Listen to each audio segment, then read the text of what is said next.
Coba dicatat ya. Mengenal Allah itu dibagi tiga.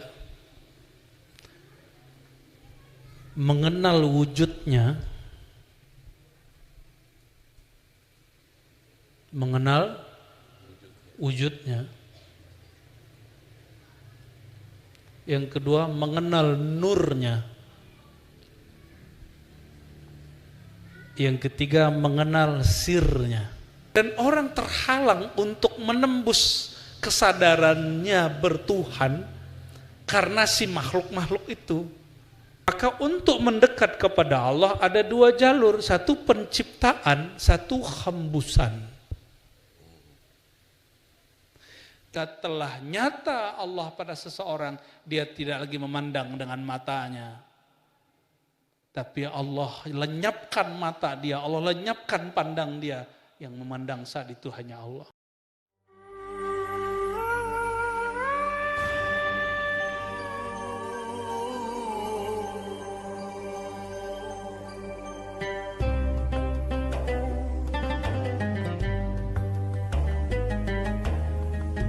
Nah, sekarang temanya adalah tentang ma'rifatu wujudillah, mengenal wujud Allah. Jadi mengenal Allah itu dibagi tiga. Nih coba dicatat ya. Mengenal Allah itu dibagi tiga. Mengenal wujudnya, mengenal wujudnya. Yang kedua, mengenal nurnya.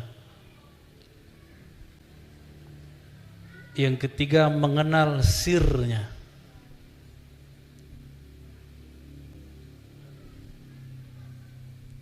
Yang boleh dibagi, jadi semenjak 2022, habis lebaran, sebelum lebaran malah, bulan puasa, resmi pengajian ma'rifat pertama dan ketiga ditutup. Disisakan yang nomor 2, ma'rifat nurnya.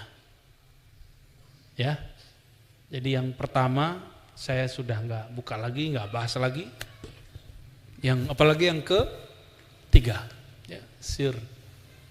Dan itu kurikulum para kekasih-kekasih Allah, kalau mereka ketemu, mereka selalu ngobrolin yang tiga itu, nggak keluar dari itu. Kita kalau seneng seseorang yang diomongin apa, Bang Dik? Cantiknya, baiknya, sifatnya, wujudnya, rahasianya, kebiasaannya. Karena kita sayang sama orang itu. Kalau kita cinta kepada Allah, maka orang yang cinta kepada Allah itu yang dibicarain ya tiga itu aja tuh. Wujudnya, wujud itu kaitannya dengan zat. Nur itu kaitannya dengan sifat-sifat.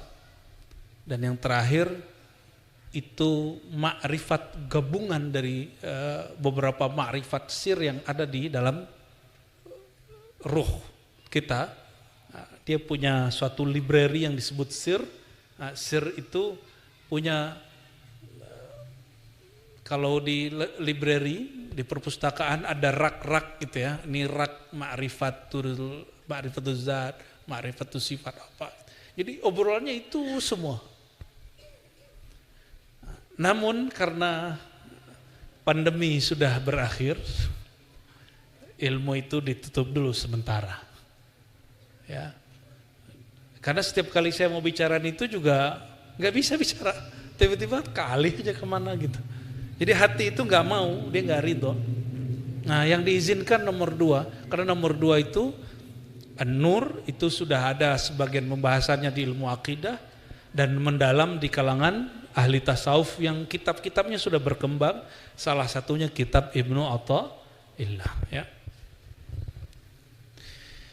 Apa kata Imam Athaillah? Mimma yadulluka, di antara yang menunjukkan, dalil yang menunjukkan engkau terhadap wujud kehebatan Allah, wujudi qahrihi ta'ala. Jadi betapa hebatnya Allah, gitu maksudnya. Engkau terhalang menyadari wujudnya dengan sesuatu yang wujud yang menghalangi itu tidak ada di sisi Allah. Nyambung nggak? Ulangi ya, ulangi. Sebenarnya beberapa hal harus pakai whiteboard, cuma saya lagi malas saja pakai whiteboard. Allah wujud nggak? Dulu Allah sendiri apa sudah ada makhluk? Sekarang Allah masih sendiri nggak? Oke? Allah masih esa nggak sekarang? Betul nih. Antum ada kan? Kita wujud nggak? Kita wujud. Allah wujud. Apa bedanya? Dia benar-benar wujud dengan zatnya sendiri, sedangkan kita diwujudkan oleh selain diri kita. Maka dibagi dua wujud. Nah, ini buat peta di pikirannya. Nanti lain kali bawa note ya. Bawa note. Ada wujud wajibul wujud yang dia wujud dengan zatnya sendiri. Ada yang wujud bi ghairihi, bukan dengan zatnya tapi dia diwujudkan oleh yang lain. Nah, kita wujud sendiri atau diwujudkan oleh yang lain? Langit, malaikat, aras. Jadi nggak usah debat Allah di aras apa bukan. Kenapa? Aras itu diwujudkan, berarti tadinya ada nggak? Terus kenapa orang debat Allah bertempat di aras atau bukan? Itu perdebatan kurang level. Kita sekarang nggak debat begitu lagi, bro. Ya, kenapa? Kita sepakat bahwa aras itu ciptaan Allah, betul? Dan Allah tidak mungkin menempel pada sesuatu yang menjadi ciptaan Dia. Allah tidak ada bersama yang Dia ciptakan. Nah, jadi aras itu ada nggak? Tapi Dia ada. Kan? Nah, maka ada wujud yang mutlak yaitu zat Allah. Ada wujud yang tidak mutlak, yang wujud yang dibuat. Nah, dari sisi kemutlakan Allah, selain Allah dianggap ada atau tiada? Dari sisi Allah. Dari sisi Allah, Bang Dik ini ada nggak? Ada. Syirik. La ilaha illallah wahdahu la syarikalah. Tiada yang Tuhan yang berhak disembah kecuali Allah, yang tiada sekutu yang wujud bersamanya. Bang Dik ada nggak di sisi Allah?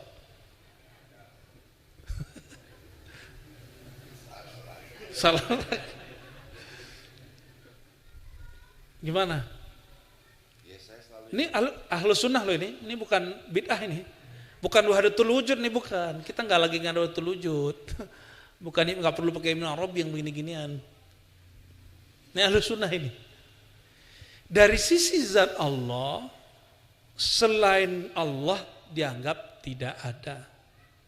Tapi dari sisi kita ada, Allah bisa bedain nggak? Tauhid kita sekarang baru tauhid versi diri kita, belum tauhid menurut Allah. Nah, aliran-aliran seperti Ibnu Arabi, Al-Hallaj, Syekh Siti Jenar menentang itu. Cuma mereka mungkin ada kalimat yang kurang pas. Akhirnya dibid'ahkan sebagian ulama, padahal mereka bukan ahli bid'ah. Ya. Saya sedih sekali ketika ada beberapa ulama baik di Indonesia ataupun jiran mengatakan Ibnu Arabi itu Syiah. Ada lagi yang memfatwakan Ibnu Arabi itu sesat. Itu saya sedih sekali. Kenapa? Ulama kok jahil? Ulama kan artinya orang berilmu. Paham gak maksudnya? Ulama orang berilmu gak? Kalau dia berilmu banyak baca kitab. Kalau dia punya baca kitab berilmu, dia punya sanad.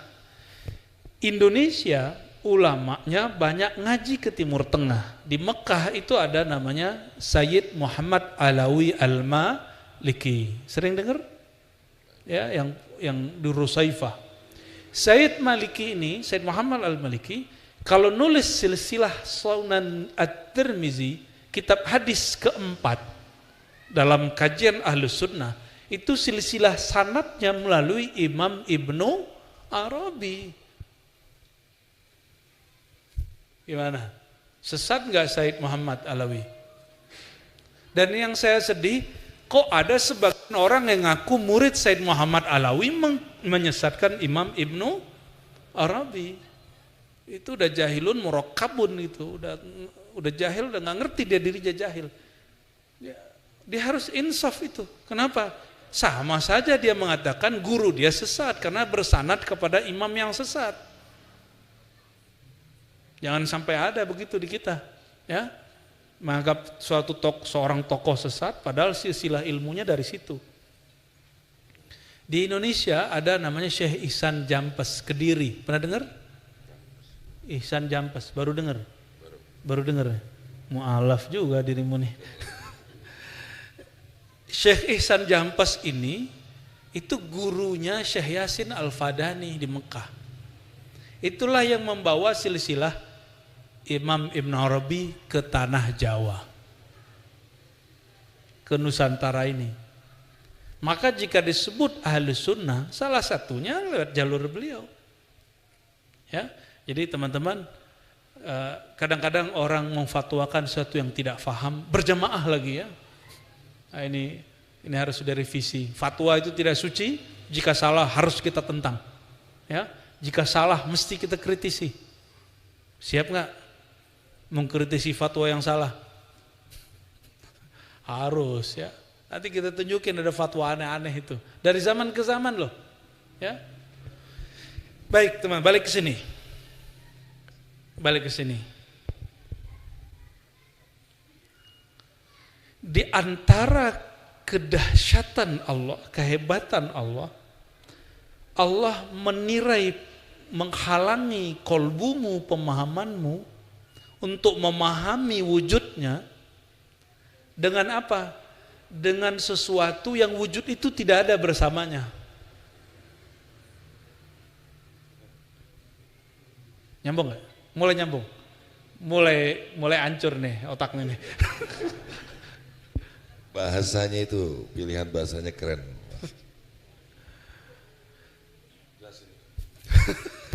Aras itu makhluk. Kursiul wasi'u kursiyuhus samawati wal ard. Maha luas kursi Allah. Langit makhluk. Oke, surga makhluk. Neraka baru kenceng nih makhluknya. Surga ingatnya kawin ya. Itu semua makhluk dan orang terhalang untuk menembus kesadarannya bertuhan karena si makhluk-makhluk itu. Maka di kalangan ulama kita ada dua aliran, ada ahli kalam, ahli akidah, ada ahli ma'rifat. Kalau ahli kalam membuktikan wujud Allah dengan alam, dengan adanya, apa buktinya ada Allah? Alam ini ada, pasti ada yang mencipta. Siapa yang mencipta itu? Dialah Allah Subhanahu. Ini teori siapa? Ahli kalam, ahli akidah. Atau pakai ayat, Qul huwallahu ahad, wa la in sa'altahum man khalaqas samawati wal ard la yaqulunna Allah. Jika engkau bertanya kepada mereka, ya, siapakah pencipta langit dan bumi? Mereka akan menjawab Allah. Ya, itu ada di Quran beberapa kali. Oke. Jadi ahli kalam, ahli tauhid, ahli akidah yang kita sebut imam ahlu sunnah, mau singa aswaja, mau harimau aswaja, apalagi jangan sampai ada monyet aswaja, ya singa mau boleh, tapi jangan ngaum mulu, yang nggak pantas dicakar jangan dicakar. Ini kadang teman sendiri dicakar, karena dia hidup hanya untuk berdebat, bukan untuk mengenal Allah yang dia perdebatkan.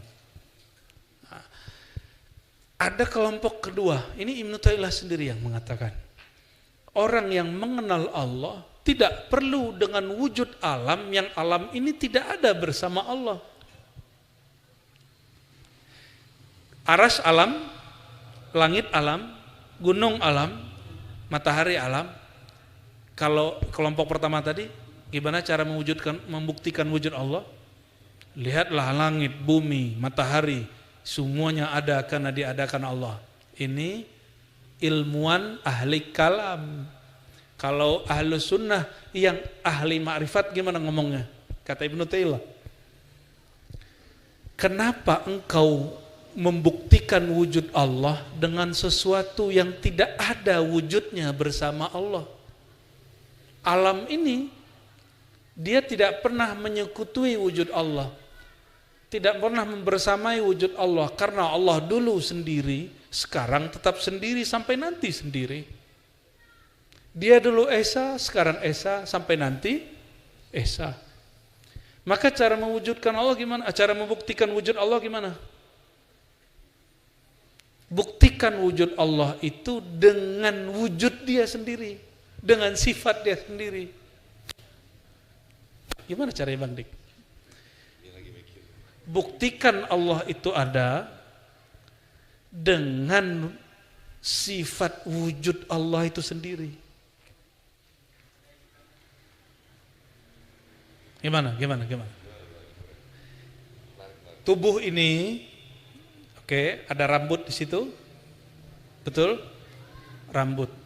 Rambut ini tumbuh nggak? Bang Dik pernah nggak menumbuhkan rambut? Nggak pernah? Nah, ini mengenal sifat Allah ini macam-macam. Ambil satu sifat saja, muhyi dan mumit. Allah yang maha menghidupkan dan mematikan.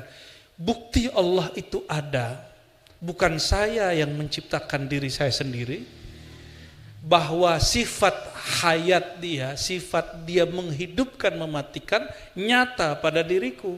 Bahwa rambut ini tidak pernah aku tumbuhkan, dialah yang menumbuhkan. Dan rambut ini tumbuh karena keberkahan daripada hembusan sifat hayatnya. Selesai. Gimana Bang Dik? Sesat nggak tuh? Jadi kita nggak perlu kemudian melihat matahari kejauhan. Ya. Rasakan efek sifat Allah itu pada diri kita sendiri. Rasakan efek perbuatan Allah itu pada diri kita sendiri. Itu level 1. Baru level 1 tuh.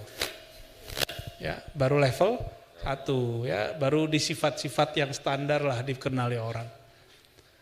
Kalau ahlullah mereka lebih kepada yang lanjutannya lagi, ya zauq, dengan rasa. Ya. Kira-kira maka Imam Ibnu Abbad ya, apa kata beliau? Ini salah satu Imam Syazili ya. Annama siwallah, ini kesepakatan ahli ma'rifat dari kalangan ahli sunnah.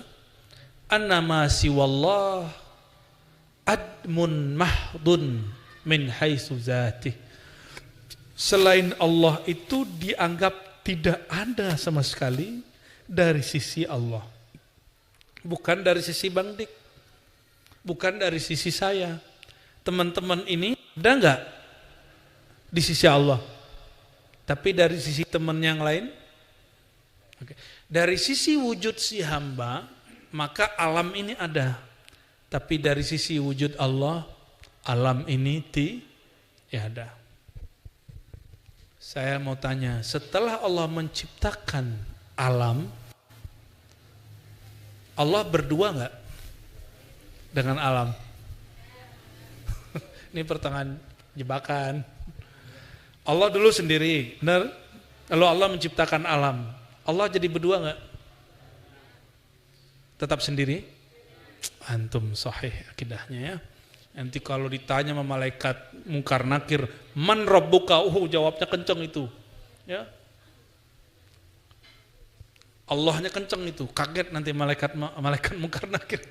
Insyaallah. Apa dalil dari kalam ini? Surah ayat 88. Kullu syai'in halikun illa wajhah. Segala sesuatu binasa kecuali wajahnya. Maka Bang Dik, kalau lagi melihat peran Allah pada si rambut, itu lagi nyaksiin wajah Allah. Maka wajah, nah ini yang masih boleh dijelaskan. Wajah Allah itu dilihat dari dua sisi. Tolong dihafalkan, satu wajah uluhiyah. Coba, wajah yang disebut wajah mana? Ini, apa ini? Maka wajah itu sesuatu yang ditatap, itu wajah namanya. Apa yang diartikan wajah? Sesuatu yang ditatap. Sudah? Oke? Oke. Yang disebut wajah uluhiyah, wajhullah. Wajhullah disebut wajhullah, wajah uluhiyah. Ada dua, wajah uluhiyah, wajah rububiyah. Uluhiyah itu Allah menatap kepada dirinya sendiri. Di saat Allah menatap dirinya sendiri, maka keluarlah ayat ini. Segala sesuatu binasa kecuali hanya wajahnya. Ini wajah disebut wajah uluhiyah. Bukan wajah begini, bukan. Wajah di situ bisa diartikan zat. Bisa diartikan apa? Zat. Segala sesuatu binasa kecuali zatnya. Maka Allah menatap zatnya, itu istilahnya apa? Wajah uluhiyah. Ulangi.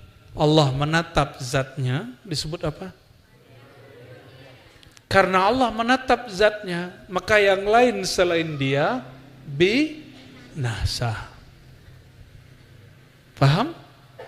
Oke. Ketika Bang Dik melihat rambut yang tumbuh, ya, tubuhnya bukan tumbuh tapi maju ya, perutnya. Ada kemajuan perut. Jadi tubuh kita bukan lagi naik tapi mengembang, ya. Betul ya? Tapi kuku kalau dipotong tetap aja tumbuh terus kan? Maka di saat kita menatap, ini bukan aku yang menumbuhkan, ini Allah yang menumbuhkan. Kita sedang menatap salah satu sisi dari wajah Allah, tapi bukan wajah uluhiyah. Karena sudah ada tubuh ini, sudah ada rambut. Apa itu? Wajah, sifat dan perbuatannya, yaitu Al-Muhyi wal-Mumit, yang maha menghidupkan, yang maha mematikan. Jadi yang disaksikan tetap Allah. Ahli kalam memandang tubuh, dia terhijab oleh tubuh ini. Tapi ahli marifat lihat tubuh, bukan tubuh yang terlihat, perbuatan Allah yang terlihat, sifat Allah yang terlihat. Yang dipandang sama, tapi cara pandang berbeda. Sama-sama ngeliatin Bang Dik. Kalau saya ngeliatin Bang Dik kayak abangku. Tapi kalau mas-mas ngeliat Bang Dik apa? Apa artis gitu ya? Orang gendut gitu ya? Kalau mbak-mbak apa nih? Aku rela yang jadi yang ketiga, yang keempat gitu ya. Mohon maaf, canda.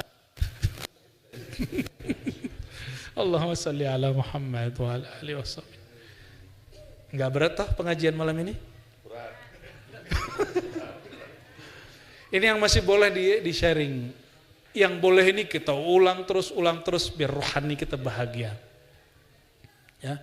Ciri-ciri cinta kepada Allah, duduk ngapain? Ngomongin Allah. Ya. Ngomongin Allah, nggak ngomongin apa-apa. Ya sesekali ngomongin yang lain. Ahlullah itu kemana aja dia duduk dia ngomongin Allah. Ya. Atau ngomongin kekasih Allah, ngomongin pewaris ilmu kekasih Allah. Maka doakan nanti teman-teman ribat sebagian ya besok perjalanan 100 hari ayahanda saya dan sekaligus ziarah ke silsilah Thariqat Naqsyabandiyah di Sumatera ya, Sumatera Barat khususnya. Doakan kami lancar-lancar aja. Amin. Karena di sana sini tentu ada saja kendala pastinya. Karena orang-orang Sumatera Barat khususnya belum terbiasa dengan tradisi ziarah. Gak kayak orang Jawa, orang Banten, orang Sunda itu dengan ziarah itu udah biasa. Seneng kalau mbahnya, gurunya diziarahi. Kalau ini malah enggak, Kita ziarahin malah dihalangin kadang sama anaknya, keturunannya. Itu kita juga bingung. Loh, kita mau menziarahi ulama kita yang merupakan kakek dia, ya mungkin atuk dia, tapi dia malah kemudian menghalang. Kita juga heran ya. Tapi nggak ada masalah. Ya, nggak ada masalah bagi saya. Ini bagian dari perjuangan. Ya, doain teman-teman kita besok lancar semua, amin ya rabbal alamin. Nah, jadi kalau kekasih Allah apa yang diceritakan? Menceritakan Allah. Kalau kekasih duit yang diceritakan duit, gimana cari duit. Kalau kekasih manusia yang diceritakan, ya si manusia itu. Begitulah terus. Ahlullah, kekasih-kekasih Allah, dia melihat manusia, lihat duit itu bukan si manusia dan si duitnya. Kalau ahlullah melihat duit, yang dilihat adalah sifat Allah maha memberi rezeki dan membuat kekaya. Jadi mereka kalau sudah begitu boleh kaya. Kalau enggak boleh kaya dulu, zuhud dulu. Ya, baik. Saya tanya lagi sebelum kita pindah bab. Allah dulu sendiri? Setelah menciptakan alam, Allah menjadi sendiri atau menjadi dua? Betul nih? Serius nih? Ya, benar. Ya, maka hubungan kita dengan Allah itu ada dua. Ini yang kita ulang, mungkin saya ngulangnya udah puluhan kali. Surat Shad ayat 27, surat Shad 72 ya. Surah Al-Hijr ayat 27 ya. Bahwa Allah itu hubungannya dengan kita dua. Aku menciptakan manusia dari tanah, lalu setelah sempurna si tanah itu wadahnya, aku hembuskan rohku, yaitu Ruhullah Ahmad. Maka untuk mendekat kepada Allah ada dua jalur, satu penciptaan, satu hembusan. Penciptaan itu jalurnya menjalankan syariat. Sedangkan hembusan Allah, hembusan Ruhullah itu dengan makrifat. Gitu ya. Emang malam ini agak sedikit berat ini. Jadi kita kalau ke Allah gimana cara hubungannya? Satu, hubungan hamba yang dicipta dengan pencipta. Hubungannya menjalankan apa? Syariat.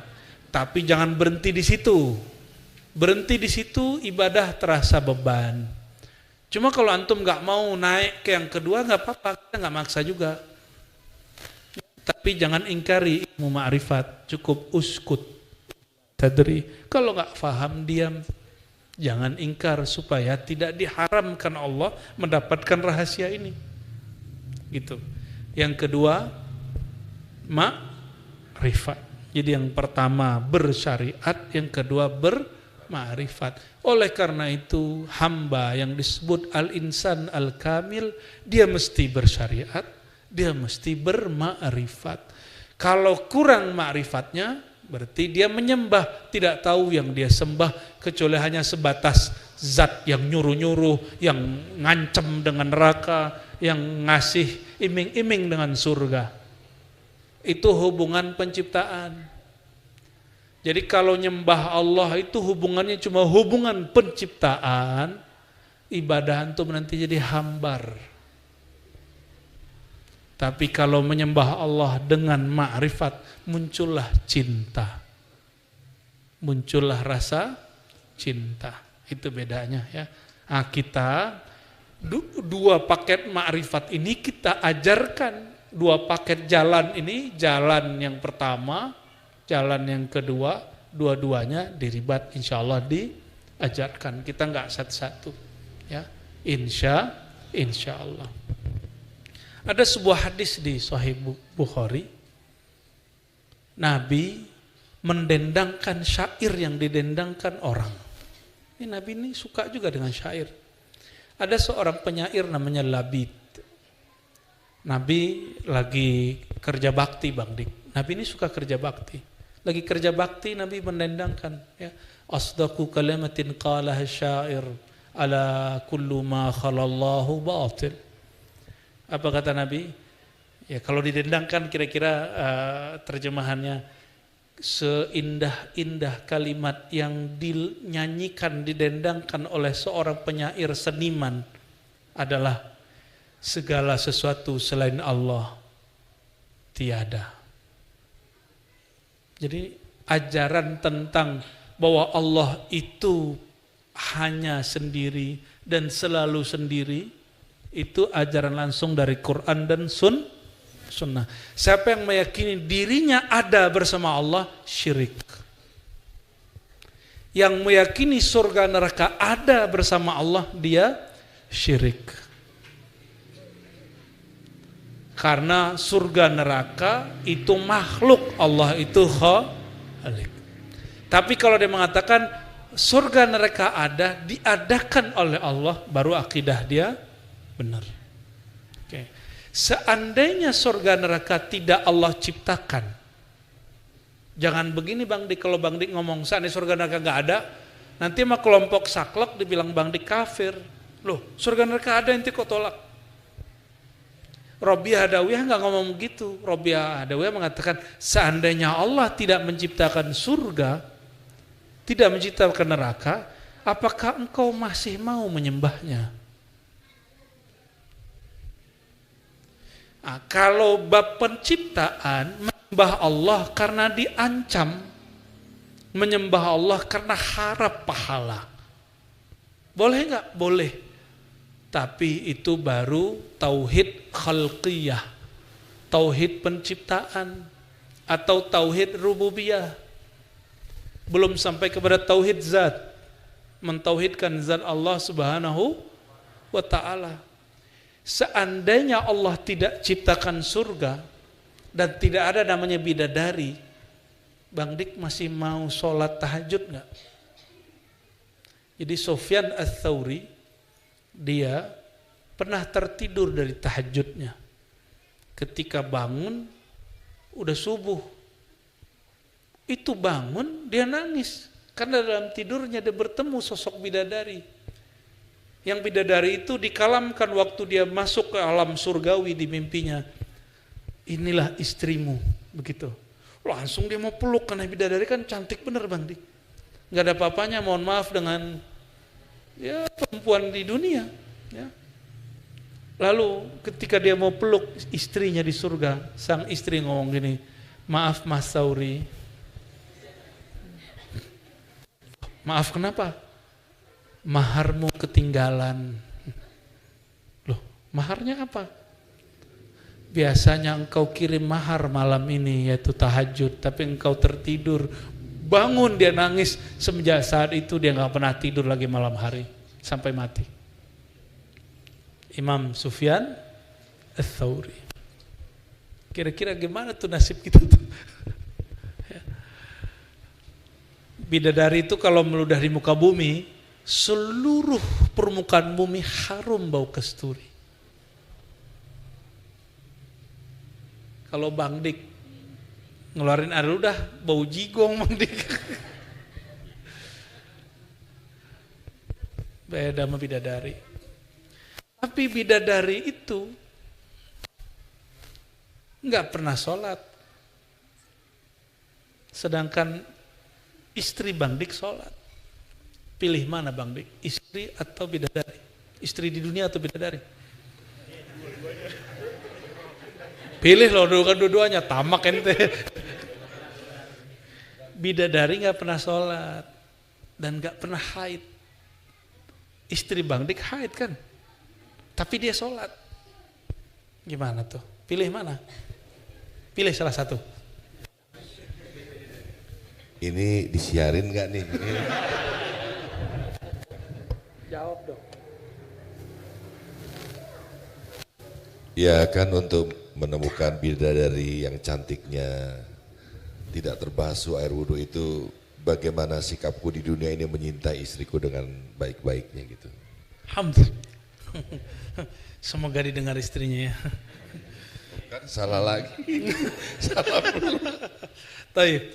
Jadi teman-teman semua gak usah terlalu nafsu dengan surga. Masuk surga itu nggak pakai nafsu, tapi pakai rahmat Allah. Benar toh dalilnya sahih gak nih? Kamu gak masuk surga dengan amalmu. Karena kamu pasti nafsu dengan amalmu. Ya. Masuk surga itu dengan rahmat Allah. Rahmat Allah itu jeroannya Nabi Muhammad SAW. Batinnya Nabi Muhammad itu rahmatullah. Benar gak? Jadi ketika beliau mengatakan, tidaklah kamu masuk surga kecuali dengan rahmat Allah. Lalu orang bertanya, engkau begitu juga wahai baginda? Kata beliau, iya, kecuali Allah meleburkan aku dalam rahmatnya. Ini yang nanya belum aware juga ini. Padahal maksudnya, akulah sang rahmat itu. Jadi kalau diterjemah gimana? Tidaklah kamu masuk surga dengan amalmu. Kamu masuk surga semuanya dengan syafaatku. Karena nabi-nabi terdahulu nggak boleh memasukkan umatnya masuk surga kalau Nabi nggak izin. Hatta Nabi Adam nggak boleh masuk surga lagi kalau Nabi Muhammad SAW nggak izin. Itu yang disebut birahmatih. Sahabat terhijab dengan zahirnya tubuh Nabi Sayyidina Muhammad bin Abdullah. Padahal beliaulah yang disebut di Quran, wa ma arsalnaka illa rahmatan lil alamin. Kami tidak utus engkau kecuali engkau hakikatnya adalah rahmat. Maka hakikatur Rasul sallallahu alaihi wasallam rahmatullah. Tidak perlu mendirikan khilafah karena Nabi tidak pernah mendirikan khilafah. Ya. Jadi kalau ada yang mengatakan Nabi Muhammad SAW tidak pernah mewujudkan, tidak mampu mewujudkan rahmat kecuali dengan khilafah, itu kesesatan akidah. Kesesatan akidah. Kenapa? Nabi belum lahir sebagai Muhammad bin Abdullah sudah rahmat. Dan Nabi secara ilmu sejarah tidak pernah buat khilafah. Yang buat khilafah para sahabat. Karena khilafah artinya kekuasaan penerus pengganti kekuasaan Nabi Muhammad sallallahu alaihi wasallam yang berdasarkan syariat. Nabi Muhammad sumber syariat, maka Nabi yang dibuat negara kenabian, bukan negara khilafah. Khilafah sahabat yang buat. Jadi tolong diluruskan ya, sang rahmat itu adalah baginda Nabi Muhammad sallallahu alaihi wasallam. Ini penting sekali teman-teman ya. Beliau mengatakan kuntu awwalan nabiyyin fil khalq. Akulah nabi pertama di kalangan makhluk. Maka dalam ajaran Ahlus Sunnah yang diyakini oleh para ahli ma'rifat, makhluk pertama itu Sayyidina Muhammad sallallahu alaihi wasallam, nurnya. Nur itulah isinya rahmat. Nur itu isinya rahmat. Maka orang yang mendapatkan percikan rahmatnya Sayyidina Muhammad SAW, pasti dia punya adab membicarakan Nabi Muhammad SAW. Dan betapa banyak hari ini orang membicarakan beliau tidak beradab ya. Nauzubillah min dzalik. Saya mau tanya Bang Dik, dari sisi Allah, selain Allah tiada, tapi dari sisi makhluk ada wujud makhluk, ada wujud Allah. Oke. Lalu ada ayat la tudrikuhul absar, surah Al-An'am. Dia tidak dapat dicapai oleh pandangan, benar? Tapi dia meliputi semua pandangan. Terus gimana dengan Nabi Muhammad SAW di malam Mi'raj? Katanya memandang Allah.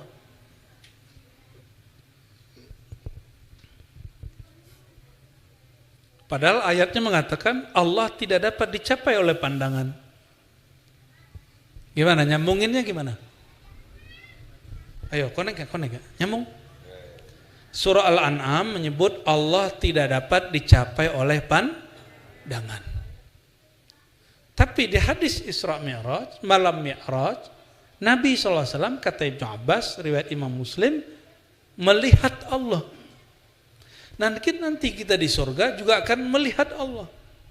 Akidah Syiah yang cenderung ke Mu'tazilah dan Mu'tazilah semua dan Qadariyah mengatakan mau dulu Nabi Muhammad SAW ataupun nanti di surga itu selama-lamanya tidak dapat melihat Allah. Itu akidah mereka. Sedangkan akidah Ahlus Sunnah, Allah itu ada atau bukan? Kullu mawjudin sahha ayyura. Ini kalam Imam Asy'ari. Segala yang wujud bisa dapat dilihat. Tapi bukan oleh mata pandangan-pandangan ini. Jadi ketika ini sahabat Nabi beda pendapat loh Bapak Ibu, ya. Saudara-saudaraku, jangankan kita, antara Sayyidah Aisyah dengan Ibnu Abbas beda pandangan. Kata Sayyidah Aisyah hanya melihat cahaya. Kata Ibnu Abbas enggak, melihat Allah.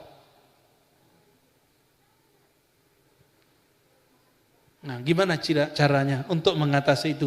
Ternyata ada satu hadis qudsi di Sahih Bukhari. Hadis Sahih Bukhari. Ya, ini salah satu hadis yang menjadi pilar dalam ilmu ma'rifatullah. Apa itu?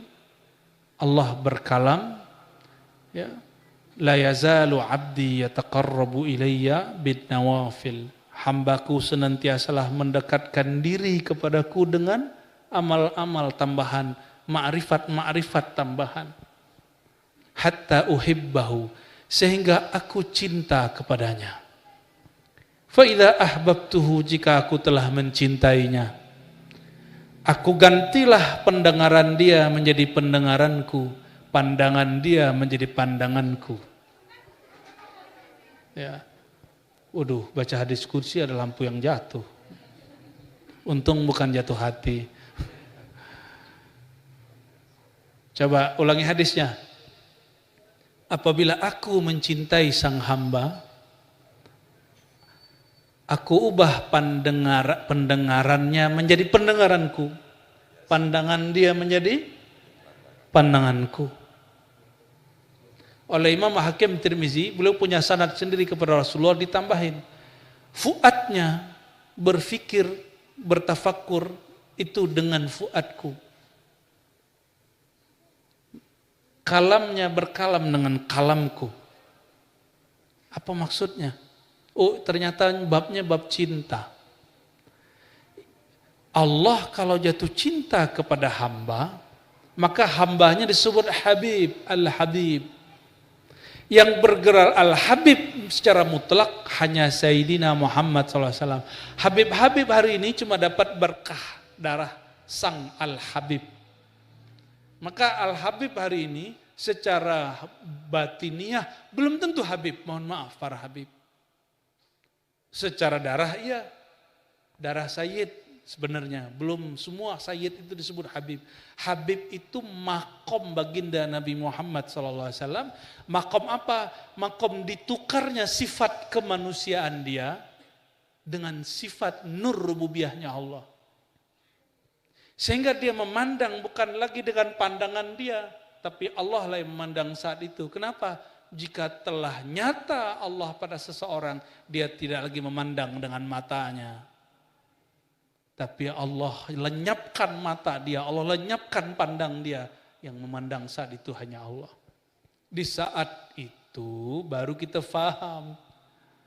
Nabi Muhammad SAW itu kekasih Allah bukan? Beliaulah al-fani fi hubbillah. Zat sosok yang fana, lenyap, lebur dalam cinta Allah. Maka beliau memandang bukan lagi dengan basar Muhammad bin Abdullah, tapi dengan Muhammad Habibullah. Kalau dengan pandangan Sayyidina Muhammad Habibullah, pandangannya adalah pandangan Allah. Pendengarannya adalah pendengaran Allah. Tapi ini disebut sisi rububiyah. Nur rububiyahnya Allah terbit pada diri Sayyidina Muhammad SAW. Di saat itulah Allah izinkan sang Habib memandang kekasihnya. Ya, selamat pusing. Ya. Nah, maka kalau nggak percaya ya mengenai pandang memandang wujud ini, silakan buka syarah Ibnu Abbad. Ini syarah kitab Ahlus Sunnah dalam tasawuf. Karena banyak hari ini yang ngaku-ngaku ingin membersihkan tasawuf dari ajaran yang sesat. Ternyata di kitab begini yang basic aja nggak baca. Ini kitab basic. Kitab yang tinggi-tinggi ada lagi di atas ini. Dan ini mengajarkan tentang ru'yat, mengajarkan tentang wujud mutlak. Ya, standar.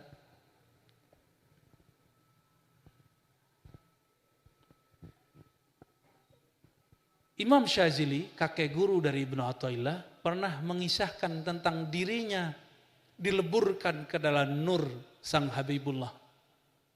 Jadi yang boleh memandang Allah kan cuma kekasih, yaitu Sayyidina Muhammad SAW. Maka at-tariq al-wahid fi ru'yatillah al-fana fi hubbi habibillah. Jadi satu-satunya jalan untuk memandang Allah, mengenal Allah hanyalah lebur dalam mencintai sang kekasih Allah.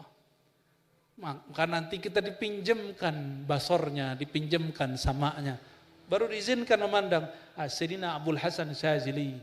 Karena manhaj tasawufnya Ahlus Sunnah. Termasuk Jatman, Jam'iyah, Thariqah, Mutabarah, katanya ikut Imam Syazili. Imam Syazili mengatakan apa? Aku pernah dianugerahi ru'yatullah. Ngiling gitu. Ada di sini dengan lafaz yang lebih vulgar lagi ya. Kalau di kitab At-Tanbih Syarah Hikam Thailah ada di halaman 220. Ya. Qawiya alaih syuhud marrah. Penyaksian terhadap Allah begitu kuat rasanya pada diriku. Lalu aku bermohon fasa'altuhu ayastura dzalika anni. Lalu aku bermohon ya Allah, tutuplah musyahadah memandang ini daripada engkau. Enggak usah. Faqila li, tapi tiba ada yang membisikkan. Kalau engkau meminta kalamnya Musa, ruhnya Isa, pilihannya Sayyidina Muhammad, itu baru bermasalah. Tapi mintalah ayyuqawwiyaka, untuk menguatkan engkau dalam cinta kepadanya. Baru sanggup menyemandang Allah Subhanahu wa ta'ala. Maka saya boleh buat satu kaedah. Ya. Kesiapanmu ya, ista'daduka li ru'yatihi, kesiapanmu untuk memandangnya bergantung kepada isti'daduka li mahabbati habibihi atau li hubbi habibihi. Sejauh mana engkau mencintainya, sejauh itulah hakmu memandang Allah. Jadi nanti di akhirat kan ada salah satu surga memandang. Surga itu ada surga syahwat, kawin sama 72 bidadari. Mau gak? Jomblo-jomblo? Mau ente? Satu aja belum ya. Kuat gak tuh 70 ntar? Ini 70 loh, belum lagi dayang-dayangnya itu. Itu 72 itu ratu semua. Ya. Tapi Allah yang menciptakan bidadari itu lebih indah. Maka ketika ahli surga sudah jenuh dengan nikmat surga, mereka bertanya, siapakah yang punya surga ini? Maka diizinkanlah sebagian mereka yang sudah bermakrifat waktu di dunia untuk bertemu Allah waktu petang dan sore, petang dan pagi. Diizinkan. Di saat mereka memandang, nah itu syaratnya tadi, itu memandangnya bersama baginda Nabi Muhammad, mesti lebur dulu dia ada makrifat Nabi Muhammad SAW. Oleh karena itu teman-teman, kullu haqiqatin batil. Semua ilmu hakikat batil illa haqiqah al-haqiqah al-Muhammadiyah, kecuali ilmu hakikat yang mengajarkan pintu hakikat melalui Sayyidina Muhammad sallallahu alaihi wasallam. Jadi kalau ada orang bilang enggak ada, langsung saja kepada Allah, itu makrifat syaitan. Itu makrifat syaitan. Semoga kalau ada yang sudah terlanjur begitu dia surut. Dicek lagi apa yang salah di catatan dia dulu waktu ngaji makrifat kepada gurunya. Gak ada Muhammad katanya, Muhammad dalam diri kita. Itu suul adab itu. Ya. Walaupun betul nur Sayyidina Muhammad mengalir dalam diri kita, tapi kita bukan Muhammad. Sang Muhammad secara fisik Allah wafatkan beberapa abad lalu. Ya, secara nur tidak berhenti, tapi kita bukan Muhammad. Sang Muhammad kekasih Allah, kita belum pantas menjadi kekasih Allah. Ya. Nah, maka harus beradab kepada beliau ya, Sayyidina Muhammad sallallahu alaihi wasallam. Maka kita mengusahakan setiap kali menyebut nama beliau kita sebut Sayyidina, Maulana ya. Kalau orang belajar makrifat setan enggak Bukan Muhammad yang di Madinah itu. Gitu maksudnya. Pakai ayat lagi, laqad ja'akum rasulun min anfusikum, surat Taubah. Sungguh telah datang kepada kamu rasul dari dalam diri kamu. Jadi ada rasul dalam dirimu, bro. Kata siapa? Ah, ini hati-hati, ini marifatnya bisa melenceng nih. Ya. Kita tidak mengatakan orang ini sesat mutlak, tapi hati-hati, ini penafsiran berbahaya. Ini penafsiran berbahaya. Baik teman-teman semua.